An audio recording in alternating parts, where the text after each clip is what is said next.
مجھے یہ حکم ملا ہے کہ میں دین کو اس کے لیے خالص کروں۔ دین کیا ہے؟ اہل علم نے دین کو 5 قسموں میں تقسیم کیا ہے۔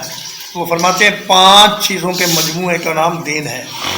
ایک تو عقائد، ایک عبادات، اور ایک معاملات، اور ایک اخلاق، اور ایک معاشرہ۔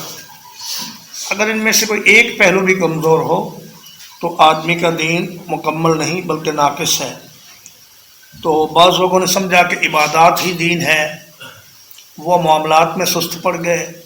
بعض نے سمجھا کہ کاروبار میں سچ بولو، کسی سے دھوکہ نہ کرو، یہی دین ہے، وہ نمازوں سے اور عبادات سے سست پڑ گئے۔